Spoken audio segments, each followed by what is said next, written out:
Hi, it's Mary Jo for Off the Trails. How does canoeing in an alligator-infested river sound?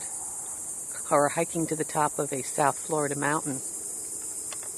How about checking out some blowing rocks? Well, we're going to do all that when we go off the trails. First stop's the mountain. At 86 feet above sea level, it's a mountain by South Florida standards. There's interesting terrain here.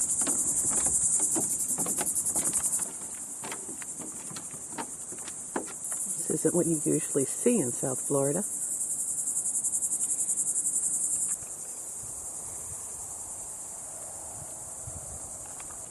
Yeah, we're very interested in the coloring. And we're climbing and we're climbing. Interesting, right? There's the deck up there. And we're climbing and we're climbing. We've reached the top of the tower, and this is what we're seeing. That's US 1 over there.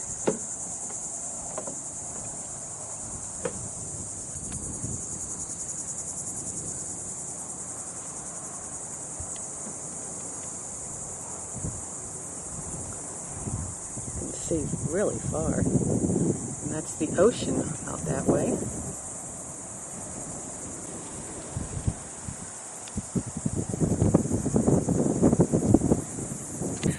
Jonathon Dickinson was a military camp in World War II. It was a top secret radar training facility. So Greg, people might be wondering, how did this sand dune get here? It's so high.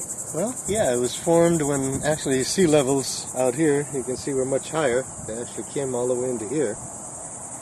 And then when they receded, all the plants that were here adapted to the dry conditions that ended up being here by having deep root systems to reach water that's way down, and also leaves that capture water. Thank you. Well, this is quite the view, and something we won't see anywhere else in South Florida. Now you've been at the highest point south of Lake Okeechobee in all of South Florida.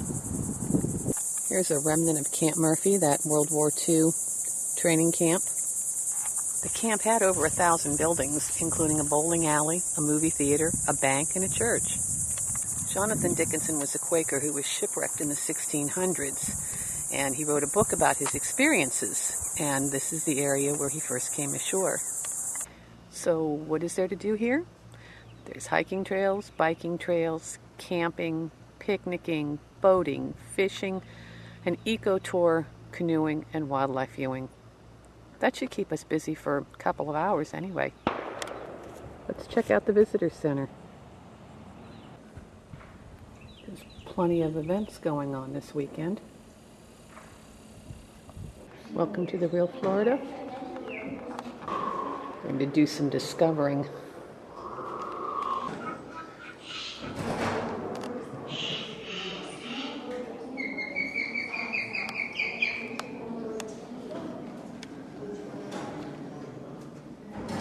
This displays motion activated.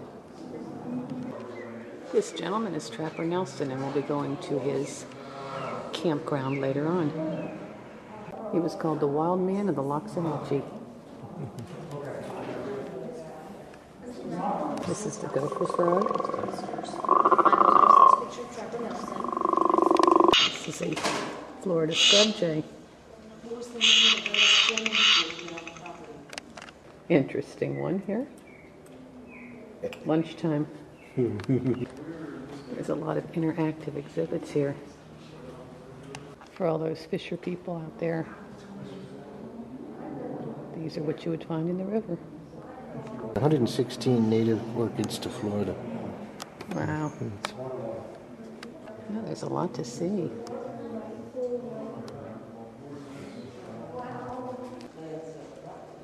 There's an auto tour available for those who would prefer to drive through the park with 11 different stops.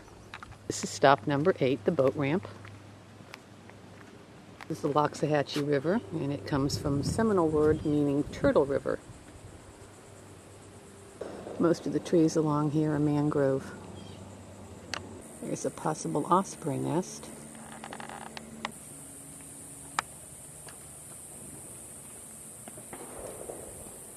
There is a concession if you need to pick up some water or ice cream. A little canoe ride, yes? And off we go. And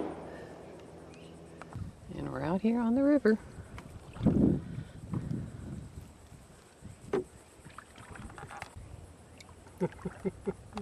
Or it's very quiet. Oh, there's a pretty bird coming up.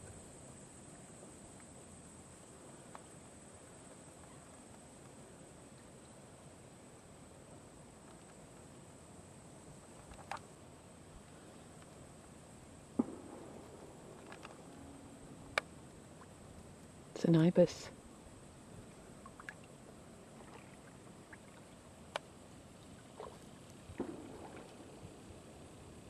Okay.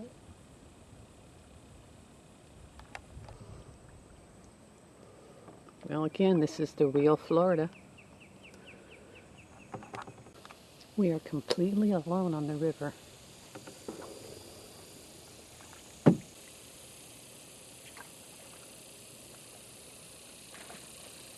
Ooh, gator.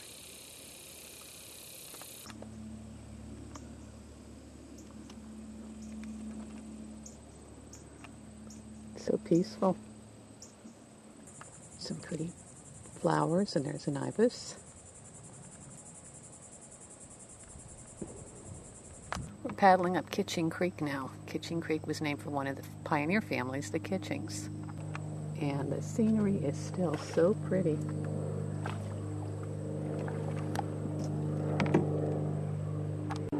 Dead cypress. Check out all the Spanish moss. It's another cypress. See the snake.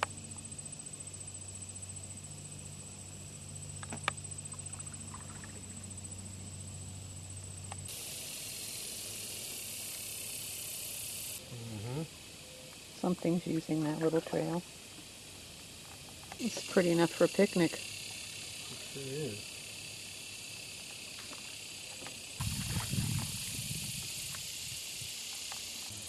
Sure does feel like it. Yeah, I feel like I'm in the jungle. These are some great cypress trees.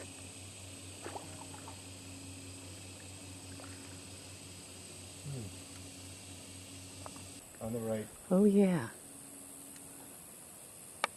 Wildlife.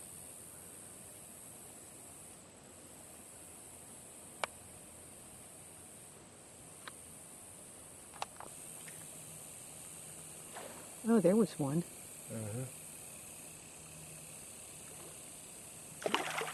Ooh. Wow. Oh, all around here. Yes. Oh, there's another one. They're eating the bugs, the little bugs. It's a little one. When we come up, I might have to consult it. Well, even though we're not seeing a lot of wildlife, there is a lot of wildlife here. The water has alligators and fish, and on land we may see wild boar or bobcat, and land crabs are plentiful as well. Peter. Yeah.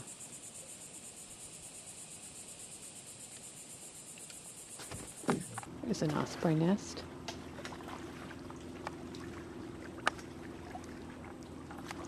This is a controlled ecological burn. This helps keep the forest thriving.